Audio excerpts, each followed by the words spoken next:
Welcome to our channel Baba online study. आज हम लोग जो हमारा होमवर्क सीरीज चल रहा है उसके तहत प्रधानमंत्री और मंत्रिपरिषद को देखेंगे।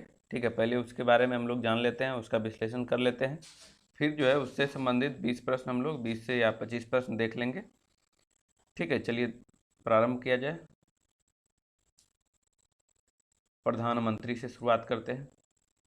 प्रधानमंत्री जो है संसद का जो कार्यपालिका का होता है, कार्यपालिका का नाम मात्र का प्रधान जो है राष्ट्रपति को माना गया है। नाम मात्र का इसलिए क्योंकि और वास्तविक जो है वह प्रधानमंत्री को कहा गया, वास्तविक कार्यपालिका का प्रमुख।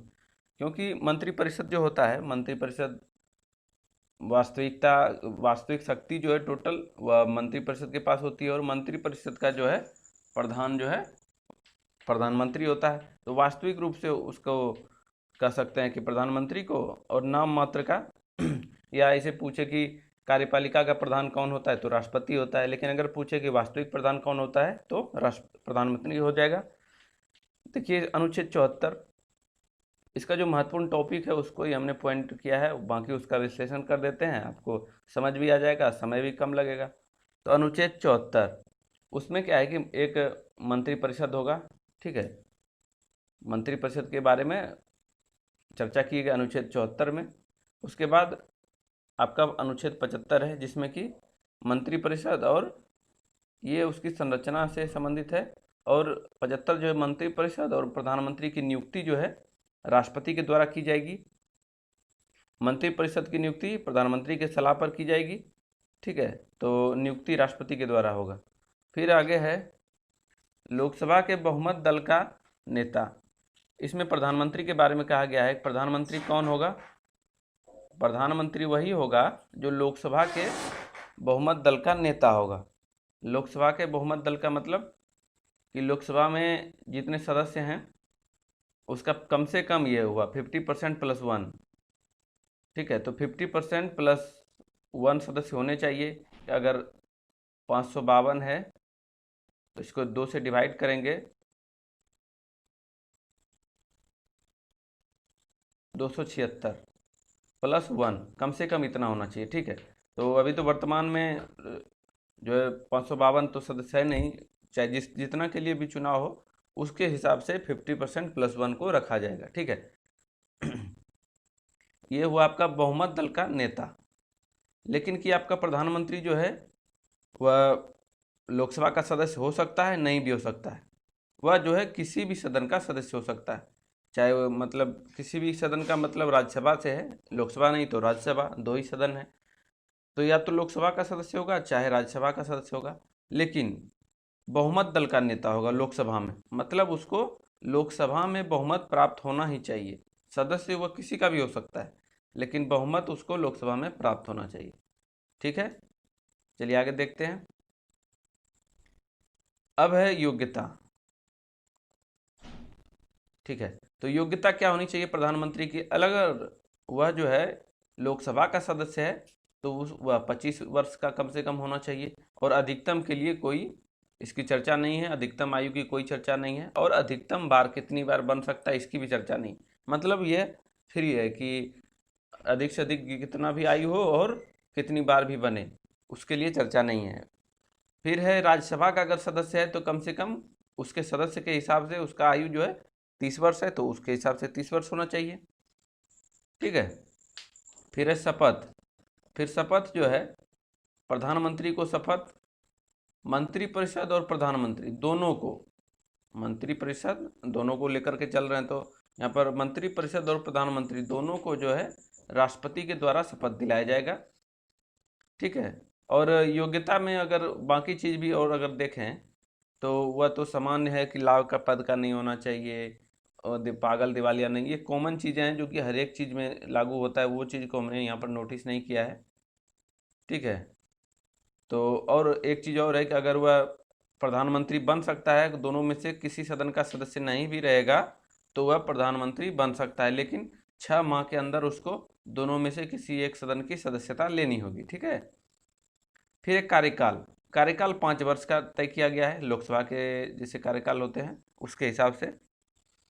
लेकिन कि अगर कंडीशन ये ऐसा होगा कि मंत्रिपरिषद या लोकसभा में अविश्वास प्रस्ताव पारित हो जाता है, मतलब मंत्रिपरिषद अगर भंग हो जाता है समय से पहले, तो प्रधानमंत्री भी खत्म, या प्रधानमंत्री किसी भी मंत्रिपरिषद के मंत्री के विरुद्ध अगर अविश्वास प्रस्ताव पारित हो जाता है, तो जो है प्रधानमंत्री को या पूरे मंत्रिपरिषद सहित उसका त्यागपत्र हो जाएगा, उसका भंग हो जाएगा। तो राष्ट्रपति के प्रसाद पर्यंत यह हो गया, और 5 वर्ष उसका तो तय ही है। तो त्यागपत्र किसको देगा? तो मंत्रिपरिषद के सदस्य या प्रधानमंत्री दोनों जो है राष्ट्रपति को ही त्यागपत्र देंगे। ठीक है। फिर वेतन देखिए, राष्ट्रपति के बारे में देख रहे हैं, तो वेतन एक संसद के समान ही मिलता है जितना एक संसद को मिलेगा, जो कि प्रधानमंत्री भी एक सांसद होता है, सांसद और संसद में क्या अंतर है? संसद में आपके तीनों आ जाते हैं, लोकसभा, राज्यसभा और राष्ट्रपति, लेकिन सांसद क्या हुआ? लोकसभा या राज्यसभा दोनों में से किसी का एक सदस्य जो है सांसद कहलाता है। ठीक है। तो यहाँ पर हो गया एक सांसद के समान वेतन मिलता है, लेकिन भत्ता जो है प्रधानमंत्री का बाकियों से अलग होता है, जो कि इसको विशेष रूप दर्शाता है इसका, कि भत्ता हर प्रकार से इनको विशेष प्रकार के मिलते हैं। ठीक है, आगे बढ़ते हैं। अब मंत्रिपरिषद को देख लेती। ठीक है, प्रधानमंत्री को देख लिए, अब उसका मंत्रिपरिषद को देख लेंगे, क्योंकि मंत्रिपरिषद का प्रमुख प्रधानमंत्री होता है। तो 74 में अनुच्छेद 74, 75 का उधर पीछे विशेष चर्चा इसलिए की है क्योंकि 75 में प्रधानमंत्री के गठन या नियुक्ति संबंधी प्रावधान है, और 74 का यहाँ पर कर लेते हैं कि मंत्रिपरिषद का गठन राष्ट्रपति के द्वारा किया जाएगा, जिसका प्रमुख प्रधानमंत्री होगा। यह कहा गया है अनुच्छेद 74 में। गठन किया जाता है 75 के हिसाब से, लेकिन कि गठन की चर्चा जो है, मंत्रिपरिषद का गठन जो है राष्ट्रपति के द्वारा किया जाएगा, जिसका प्रमुख प्रधानमंत्री होगा। यह अनुच्छेद 74 में है। फिर है नियुक्ति। नियुक्ति जो है मंत्रिपरिषद की नियुक्ति प्रधानमंत्री सलाह देगा राष्ट्रपति को, तब जो है, और प्रधानमंत्री ही फाइनल रूप से डिसाइड करता है कि मंत्रिपरिषद में कौन कौन शामिल होंगे। ठीक है। तो एक चीज़ और हम बताएंगे यहाँ पर, ध्यान दीजिएगा, मंत्रिपरिषद और मंत्रिमंडल में क्या अंतर है। ठीक है, इसको आगे देखेंगे। तो यहाँ पर मंत्रिपरिषद देखिए, तो मंत्रिपरिषद की जो नियुक्ति होती है वह प्रधानमंत्री के सलाह पर होता है, और त्यागपत्र जो है, चाहे प्रधानमंत्री हो या मंत्रिपरिषद हो, वह राष्ट्रपति को समर्पित करेगा। योग्यता, तो अगर कोई भी मंत्रिपरिषद में कोई भी व्यक्ति शामिल है, तो या तो वह लोकसभा का होगा सदस्य, या तो राज्यसभा का होगा। इसी दोनों में से किसी एक सदन का सदस्य होना होगा। ठीक है। अगर लोकसभा का होगा तो 25 वर्ष होगा, राज्यसभा का होगा तो 30 वर्ष। ये सब कॉमन है, इसको आप ध्यान में रखिए। और मंत्रिपरिषद जो है केवल लोकसभा के प्रति उत्तरदायी होता है, न कि राज्यसभा। मंत्रिपरिषद जो है के टोटल सदस्य, उनकी जिम्मेदारी सिर्फ लोकसभा के प्रति है, न कि राज्यसभा के प्रति। यह प्रश्न बार बार पूछा जाता है कि मंत्रिपरिषद किसके प्रति उत्तरदायी है, तो लोकसभा के प्रति। आगे बढ़िए। कैबिनेट मंत्री, देखिए अब हम लोग मंत्रिपरिषद का चर्चा करेंगे। ठीक है, मंत्रिपरिषद। तो मंत्रिपरिषद में 3 तरह के मंत्री होते हैं। पहला कैबिनेट मंत्री, दूसरा राज्य मंत्री, और तीसरा उप मंत्री। तो यहाँ पर हम दर्शा देते हैं, देखिए इसको हम रेखा गोलाई की तरह से दिखाते हैं।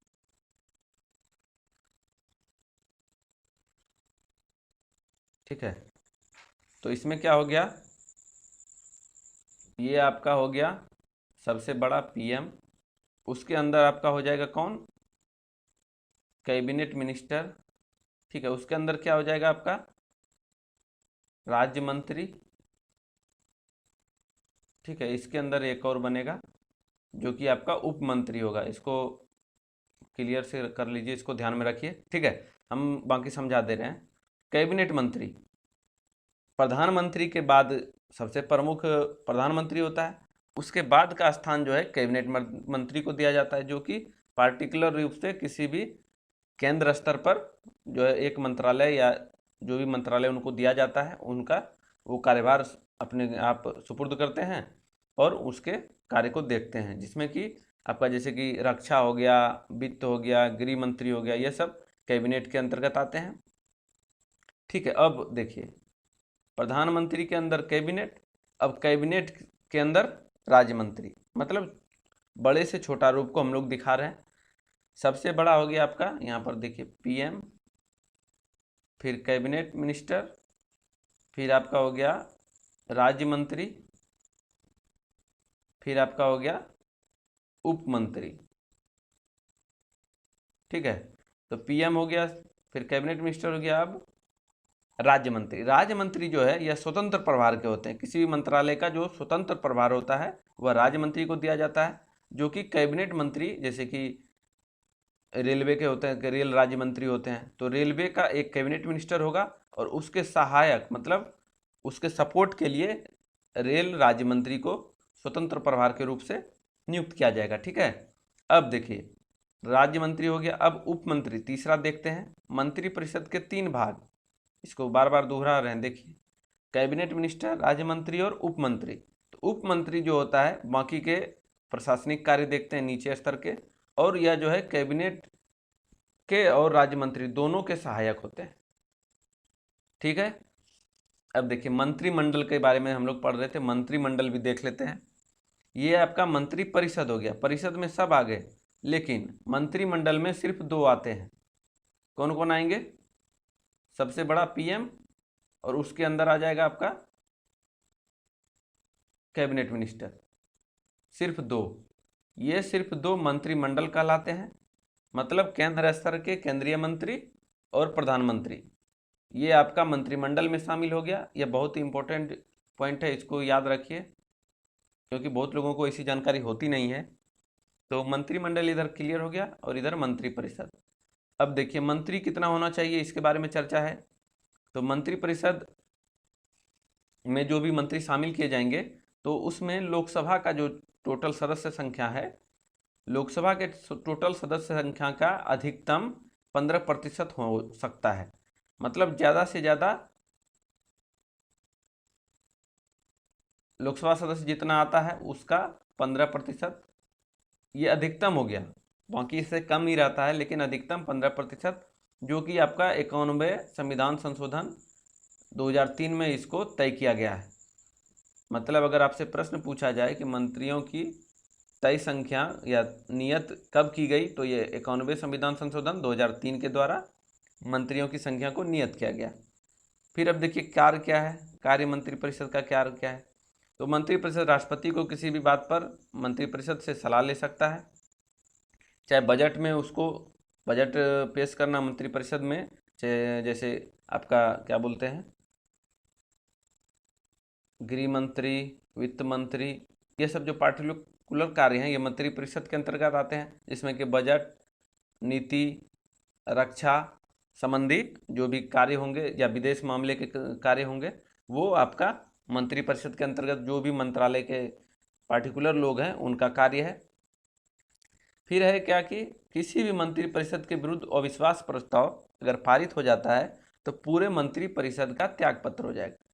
तो यहाँ पर देखिए अब इस बात को समझा देते हैं, अविश्वास प्रस्ताव और विश्वास प्रस्ताव 2 तरह के होते हैं। तो आपका विश्वास प्रस्ताव, विश्वास प्रस्ताव आपका जिसकी सरकार है, जिस पार्टी की सरकार है, तो जिस पार्टी की भी सरकार है वह जो है विश्वास प्रस्ताव अपना ताकत या अपनी क्षमता की, मेरा जैसे कि लोकसभा में मेरा कितना सदस्य मेरे पक्ष में है, कितना विपक्ष में है, उसके लिए विश्वास प्रस्ताव।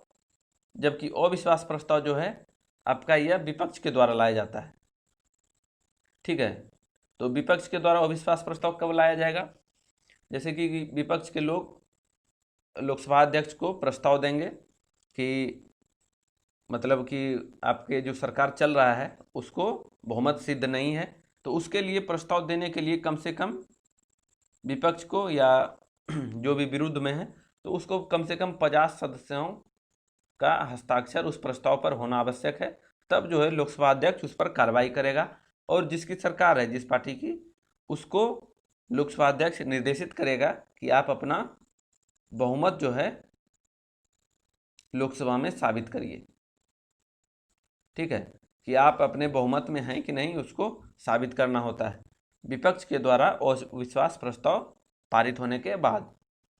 ठीक है, चलिए अब प्रश्न आ जाते हैं। पहले इसको आप क्लियर हो गया तो हम लोगों ने क्या क्या देखा, प्रधानमंत्री और मंत्रिपरिषद को देखा, जिसमें कि प्रधानमंत्री कोई भी हो सकता है, किसी भी सदन से हो सकता है, चाहे सदन का सदस्य नहीं भी है तो भी हो सकता है। ठीक, लेकिन बाद में उसको 6 महीना के अंदर उसको किसी भी सदन की सदस्यता लेनी होगी। चलिए अब आगे प्रश्न देखते हैं। चलिए तो अब प्रश्न देखेंगे इससे संबंधित। तो भारत के प्रधानमंत्री, प्रश्न कह रहा है भारत के प्रधानमंत्री नियुक्त होते हैं, निर्वाचित होते हैं, मनोनीत होते हैं और चयनित होते हैं। क्योंकि प्रधानमंत्री जो है बहुमत दल का नेता होता है जिसका की नियुक्ति किया जाता है। ठीक है, वह बहुमत दल का नेता होता है लेकिन उसको राष्ट्रपति के द्वारा, अभी हम लोग पीछे पढ़ चुके हैं, उसकी नियुक्ति राष्ट्रपति के द्वारा की जाती है। तो इसी प्रकार से क्या हो गया कि भारत के प्रधानमंत्री क्या होते हैं, तो भारत के प्रधानमंत्री नियुक्त होते हैं। ठीक है, प्रधानमंत्री की नियुक्ति राष्ट्रपति करते हैं और वह बहुमत दल का नेता होता है। अगर बहुमत दल का नेता नहीं है, देखिए कुछ बातें हैं जो और भी, अगर वह बहुमत दल का नेता नहीं है या उसका दल बहुमत नहीं है, ठीक है, लोकसभा में मान के चलिए कि वह बहुमत दल या सबसे ज़्यादा मत लोकसभा में उसको नहीं प्राप्त हुआ, तो वह दूसरे पार्टी या दूसरे सदस्यों के विश्वास मत से भी प्रधानमंत्री बन सकता है। तो कैसे कि जैसे कि गठबंधन के द्वारा जो बनता है गठबंधन, वही चीज़ हुआ कि दूसरे पार्टी के भी लोकसभा सदस्य जो भी होते हैं, वह अगर किसी भी व्यक्ति को सपोर्ट करे और उस व्यक्ति का पार्टी कम सदस्य के साथ भी है तो वह जो है प्रधानमंत्री बन सकता है और उसकी नियुक्ति राष्ट्रपति के द्वारा हो जाएगी। ठीक है, हम कोशिश करते हैं कि कोई भी तरह का पॉइंट नहीं छूटे, याद जैसे आ जाता है सामने तो हम वो भी बता देते हैं। तो अब देखिए, आमतौर पर भारत के प्रधानमंत्री होते हैं, तो आमतौर पर जो है चूँकि वह लोकसभा का प्रतिनिधित्व करता है ज़्यादा, तो उस हिसाब से अगर कहेंगे कि वह लोकसभा का सदस्य होगा, आमतौर पर वह लोकसभा का सदस्य हो सकता है। लेकिन कि अगर लोकसभा का सदस्य नहीं है तो भी वह प्रधानमंत्री बनेगा, वह राज्यसभा का सदस्य हो सकता है। लेकिन ज़्यादातर तौर पर यही देखा जाता है कि प्रधानमंत्री जो है लोकसभा के सदस्य होते हैं, इसीलिए यहाँ पर इस प्रकार का प्रश्न आता है। तो इसका आंसर हो गया बी। चलिए आगे देखिए, भारत के प्रधानमंत्री, तो भारत के प्रधानमंत्री जो है विकल्प के हिसाब से चलते हैं। इसमें है क्या, राष्ट्रपति द्वारा चुने जाते हैं? नहीं, चुन नहीं सकता है राष्ट्रपति, चुनेगा तो लोकसभा का बहुमत दल का नेता, बहुमत का मतलब दल का प्रतिनिधित्व करेगा, तो चुना तो वहाँ से ही गया, वो लोग लोकसभा के सदस्य ही उसको चुन लिए क्योंकि वह लोकसभा के सदस्यों का प्रमुख होता है, तो चुने गए वहाँ से, लेकिन नियुक्ति होता है राष्ट्रपति के द्वारा, तो इसलिए यह गलत हो गया आपका। राज्यों के मुख्यमंत्री द्वारा चुने जाते हैं, गलत है। लोकसभा में बहुमत दल के नेता होते हैं, देखिए यही बिल्कुल हम लोग चर्चा कर रहे हैं कि लोकसभा में बहुमत दल के नेता होते हैं, चाहे बहुमत के नेता होते हैं, बहुमत चाहे सपोर्ट से हो चाहे डायरेक्ट हो, तो सी नंबर हो गया आंसर।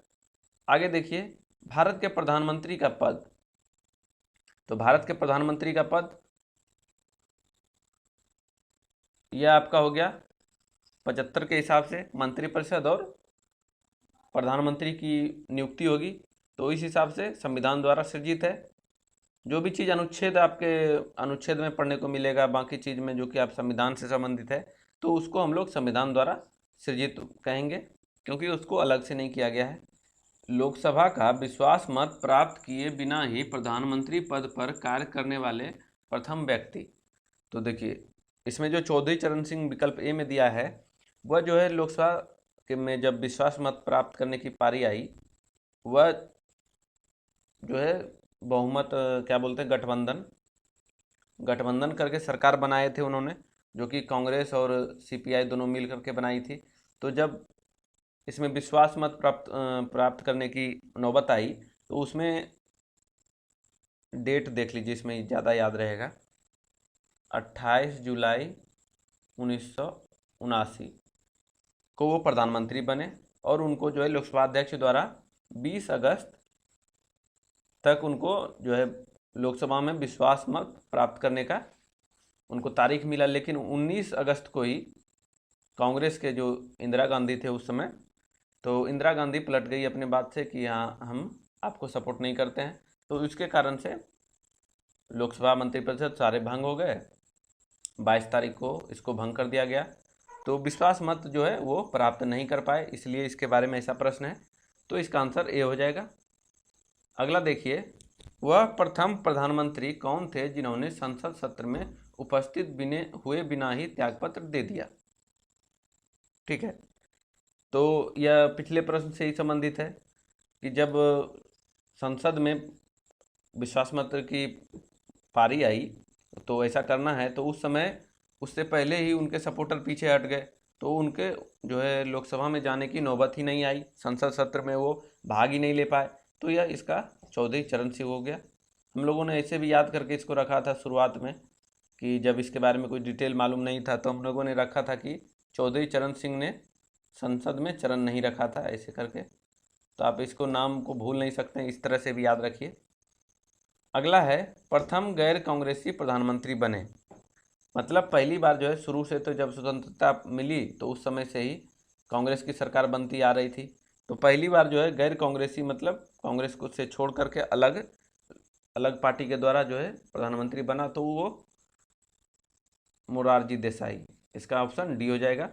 मोरारजी देसाई जो कि चौथे प्रधानमंत्री थे और 1977 से लेकर के 1979 तक, इनके बाद चौधरी चरण सिंह जी आए थे।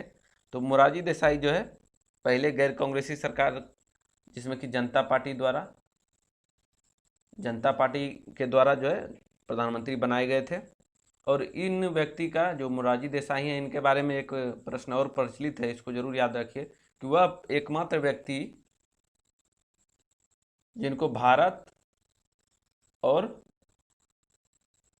पाकिस्तान दोनों का सर्वोच्च पुरस्कार प्राप्त है, जिसमें कि भारत से भारत रत्न और पाकिस्तान से निशान ए पाकिस्तान। यह एकमात्र व्यक्ति हैं जिनको यह दोनों पुरस्कार प्राप्त है। नेक्स्ट है, अभी तक पद पर रहते हुए कितने प्रधानमंत्री की मृत्यु हुई है। तो पद पर रहते हुए टोटल अभी तक 3 प्रधानमंत्री की मृत्यु हुई है। पहले हो गए आपके जवाहरलाल नेहरू, JL नेहरू। फिर आपका दूसरा हो गया कौन, शास्त्री जी हो गए, जो कि दूसरे ही प्रधानमंत्री थे। फिर हो गया आपका इंदिरा गांधी। ठीक है, इंदिरा गांधी। तो जवाहरलाल नेहरू जो है ये आपका जब स्वतंत्रता मिली उसी समय से प्रधानमंत्री थे। तो यह इनकी मृत्यु जो है बीमारी के कारण ही हो गई थी 1964 में। उसके बाद शास्त्री जी जो कि 1965 में जब भारत पाकिस्तान युद्ध हुआ तो उसी के समझौता से संबंधित ताशकंद समझौता जो उसी से संबंधित है, जो कि वर्तमान में उज्बेकिस्तान देश में है। उस समय यह आपका USSR में था। तो ताशकंद में ये गए थे और 11 जनवरी 1966, ऐसे भी प्रश्न आता है कि ताशकंद समझौता कब हुआ था, तो यह 1966 में हुआ था। 11 जनवरी 1966 को इनकी मौत का कारण का अभी स्पष्ट रूप से मालूम नहीं है कैसे हुई थी मौत, लेकिन ये मृत पाए गए थे। तो ये दूसरे हो गए। फिर हो गया इंदिरा गांधी। इंदिरा गांधी जो है दूसरी बार प्रधानमंत्री बनी थी 1980 में और 85 तक इनका कार्यकाल था। और 31 अक्टूबर 1984 को इनकी मृत्यु हो गई। इनके बॉडीगार्ड ने ही इनको गोली मार दी थी। तो इस तरह से 3 प्रधानमंत्री हुए जिनकी मृत्यु की उनके पद पर रहते हुए। ठीक है, आगे देखिए, संसदीय शासन प्रणाली में वास्तविक कार्यपालिका शक्ति किसके पास होती है। हमने जब प्रारंभ किया था प्रधानमंत्री के टॉपिक से शुरुआत में, वहीं पर हमने वास्तविक और नाममात्र दोनों तरह के बात लिखे थे।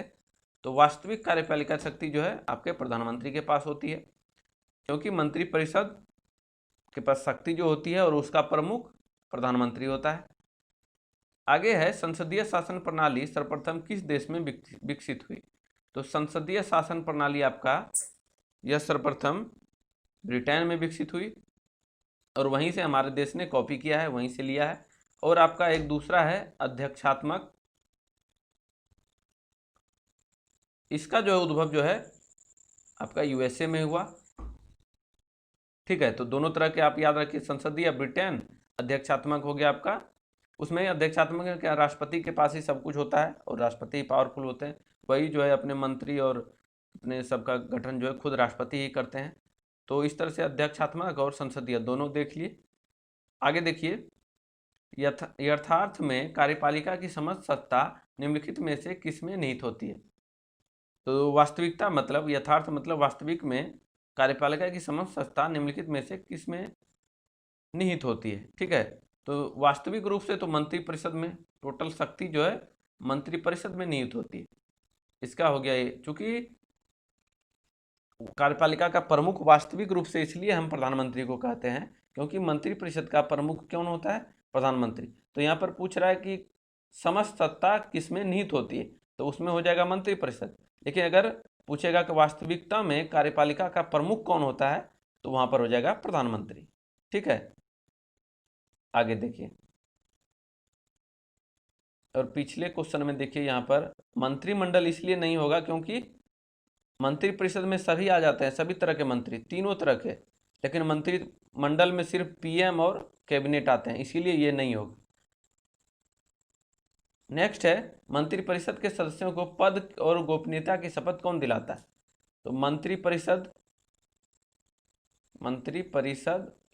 और प्रधानमंत्री दोनों को जो है पद की गोपनीयता की शपथ जो है कौन दिलाते हैं? तो ये राष्ट्रपति दिलाते हैं। ऑप्शन ए हो जाएगा। आगे है, मंत्रिपरिषद में शामिल होते हैं। देखिए हमने इस पर चर्चा भी किया था, इससे संबंधित प्रश्न भी आ गए।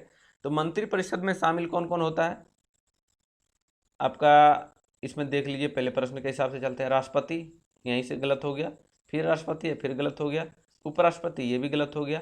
तो प्रधानमंत्री और अन्य मंत्री, इसमें अन्य मंत्री में सारे मंत्री शामिल हैं, तो इसका विकल्प हो जाएगा डी। नेक्स्ट है, मंत्रिपरिषद में कितने स्तर के मंत्री होते हैं? तो मंत्रिपरिषद में 3 स्तर के मंत्री होते हैं। पहला हो गया आपका उप मंत्री, फिर हो गया आपका राज्य मंत्री, फिर हो गया आपका उससे बड़ा केंद्र स्तर पर, या कैबिनेट इसको बोल सकते हैं, कैबिनेट मिनिस्टर। ठीक है, तो कितने हो गए? 1, 2 और 3, 3 स्तर के हो गए। आगे देखिए, मंत्रिपरिषद में वरीयता की दृष्टि से मंत्रियों का सही क्रम है। प्रश्न पिछले विश्लेषण से ही संबंधित है, तो आप बिल्कुल इसको आंसर कर सकते हैं कि पहले हो जाएगा आपका कैबिनेट मिनिस्टर, सबसे बड़ा, उससे छोटा राज्य मंत्री, उससे छोटा उप मंत्री, तो विकल्प ए हो गया। नेक्स्ट है, संघीय मंत्रिपरिषद में के मंत्री उत्तरदायी होते हैं। तो यहाँ पर फिर देखिए प्रश्न, इसके बारे में हमने पीछे भी दोबारा चर्चा किया था, जोर भी दिया था कि इसको याद रखिए। तो मंत्रिपरिषद जो है केवल लोकसभा के प्रति उत्तरदायी होता है, ना कि संसद के प्रति या राष्ट्रपति के प्रति या राज्यसभा के प्रति। तो मंत्रिपरिषद जो है केवल लोकसभा के प्रति उत्तरदायी होता है, चाहे उसमें मंत्रिपरिषद में राज्यसभा की भी सदस्य क्यों नहीं शामिल हो, लेकिन लोकसभा के प्रति ही उत्तरदायी होगा। भारतीय संविधान के निम्नलिखित प्रावधान में से कौन सा प्रावधान मंत्रिपरिषद की नियुक्ति तथा पदच्युत को विवेचित करता है? तो अनुच्छेद 75 जब आप पढ़ेंगे, उसमें बहुत तरह के 1, 2, 3 करके दिया हुआ है, तो उसमें से आप पढ़ेंगे कि पहले नियुक्ति, फिर उसके पदच्युत संबंधित प्रावधान का विवेचना करता है, तो अनुच्छेद इसका 75 हो जाएगा। नेक्स्ट है, भारत में मंत्रिपरिषद के अधिकतर सदस्य लिए जाते हैं। तो अधिकतर सदस्य उसकी सदस्य संख्या के हिसाब से लिया जाता है। अधिकतर आपका देखिए कि लोकसभा से रहते हैं अधिकतर सदस्य, तो अधिकतर जो है लोकसभा से ही मंत्री बनाए जाते हैं। राज्यसभा के सदस्य कम होते हैं, इसीलिए उससे कम सदस्य लिए जाते हैं। कॉमन सा इसमें बात है, इसीलिए इसको ज़्यादा विशेष तौर पर क्या पढ़ा जाए। आगे देखिए, मंत्रिमंडल का गठन कौन करता है? यहाँ पर देखिए मंत्रिमंडल आ गया, तो मंत्रिमंडल का गठन कौन करता है? तो मंत्रिमंडल का गठन करेगा आपका केंद्रीय मंत्री। ठीक है, इसीलिए केंद्रीय मंत्री करेगा, क्योंकि हम पीछे बता चुके हैं आपको कि मंत्रिमंडल में पीएम और कैबिनेट मिनिस्टर शामिल है। तो कैबिनेट मिनिस्टर मतलब केंद्रीय मंत्री, तो इसका बी हो गया। बाकी में देखिए मंत्रिपरिषद है, ये तो गलत हो गया। केंद्रीय तथा राज्य मंत्री के बारे में हो गया, ये भी गलत हो गया। और सभी मंत्री, ये गलत हो गया। तो आपका बी नंबर विकल्प बिल्कुल क्लियर है। आगे है, स्वतंत्रता के पश्चात मंत्रिपरिषद के खिलाफ पहला अविश्वास प्रस्ताव कब लाया गया था? तो पहला अविश्वास प्रस्ताव जो है आपका 1963 में लाया गया था। ठीक है, जो कि लाने वाले कौन व्यक्ति थे? जेबी कृपलानी, जिन्होंने कि जवाहरलाल नेहरू उस समय के प्रधानमंत्री थे, उनके विरुद्ध लाया गया था। जवाहरलाल नेहरू के विरुद्ध लाया गया था, लेकिन यह सफल नहीं हुआ। इसमें विपक्ष को कोई सफलता नहीं मिली। इसमें जो अविश्वास प्रस्ताव के सपोर्ट में मात्र 62 वोट 62 पड़ा, और उसके विपक्ष में मतलब अविश्वास प्रस्ताव जो लाया गया उसके विरोध में 347, मतलब कि जिसकी सरकार थी उसकी बनी रही, कोई हानि नहीं हुआ। और अभी तक जो है टोटल जो है, अभी तक अगर पूछा जाए तो 25 बार जो है अविश्वास प्रस्ताव का लाया जा चुका है। अगला देखिए, मंत्रिपरिषद के वित्तीय कार्यों में शामिल है, मतलब कौन सा कार्य उसके वित्तीय कार्यों में शामिल है? तो विकल्प देखिए, बजट तैयार कर संसद में पेश करना। यह जो है पहला ही आपका विकल्प हो गया उत्तर में, कि बजट तैयार करके संसद में पेश करना, या मंत्रिपरिषद के वित्त से संबंधित है। बजट वित्त से संबंधित है, तो इसका आंसर एक ही हो जाएगा। बाकी चीज़ें भी देखिए क्यों नहीं होगा। आकस्मिक निधि से व्यय ये संसद द्वारा होता है। ठीक है, इसमें राष्ट्रपति की सहमति आवश्यक होती है, तो ये भी नहीं होगा। कोई धन विधेयक है अथवा नहीं, यह प्रमाणित किया तो लोकसभा अध्यक्ष द्वारा किया जाता है, लोकसभा अध्यक्ष द्वारा, तो यह भी नहीं होगा। समय समय पर वित्त आयोग की नियुक्ति करना, तो वित्त आयोग की नियुक्ति जो है अनुच्छेद 280 के तहत आपका राष्ट्रपति करता है, तो यह भी नहीं होगा। तो आंसर ए ही हो जाएगा। अगला है, संघीय मंत्रिपरिषद में सदस्यों की अधिकतम संख्या कितनी हो सकती है? तो अधिकतम संख्या हो सकती है आपका लोकसभा की कुल संख्या का 15%। ठीक है, जो कि 91 संविधान संशोधन 2003 द्वारा, इसके दोबारा भी याद कर लीजिए। रिपीट हम इसलिए दोबारा करते हैं क्योंकि आपको बार बार याद हो करना ना पड़े, ये आपको सुन करके याद हो जाए। फिर है, संघीय मंत्रिपरिषद में सबसे लंबी अवधि तक लगातार एक ही विभाग, मतलब जिस मंत्रालय में वो गए होंगे वह जो है सिर्फ उसी मंत्रालय में सबसे लंबा अवधि तक कार्य करने वाले केंद्रीय मंत्री कौन है? तो यह हो जाएगा आपका राजकुमारी अमृता कौर, जो कि शुरुआत से ही स्वास्थ्य मंत्री रही, और वह लगातार 2 बार मतलब 10 वर्षों तक स्वास्थ्य मंत्री रही। तो इस हिसाब से आपका आंसर बी हो जाएगा। और किसी भी मंत्रिपरिषद के बारे में अगर पूछे तो वहाँ पर जगजीवन राम हो जाएगा। ठीक है, किसी भी मंत्रिपरिषद में लगातार मंत्रिपरिषद में सबसे लंबा कार्यकाल जगजीवन राम का है, लेकिन अगर एक ही विभाग कहे तो आपका राजकुमारी अमृता कौर हो जाएगा। नेक्स्ट है, इन प्रश्नों में 2 वक्तव्य हैं, ए दूसरे को कहा गया है, दूसरे कारण हैं, तो इनमें से सावधानीपूर्वक परीक्षण कर इन प्रश्नों का उत्तर नीचे दिए गए कूट की सहायता से चुनें। पहला कथन देखिए, ऐसा प्रश्न बहुत ज़्यादा आता है इसलिए हमने इसको डालने का कोशिश किया है। भारतीय संघ में मंत्रिपरिषद संयुक्त रूप से लोकसभा और राज्यसभा दोनों के प्रति उत्तरदायी होता है? नहीं, आपका जो है मंत्रिपरिषद जो है सिर्फ लोकसभा के प्रति उत्तरदायी होता है, तो आपका ए गलत हो गया। आर देखिए, उसका कारण देखिए, लोकसभा और राज्यसभा दोनों के सदस्य संघीय सरकार में मंत्री बनाने के पात्रता रखते हैं। बिल्कुल, ज़्यादा सदस्य रहेगा लोकसभा से, लेकिन राज्यसभा से भी मंत्रिपरिषद में सदस्य रहेंगे। तो आर सही हो गया, ए गलत हो गया, तो विकल्प हो जाएगा डी। ए गलत है, आर सही है।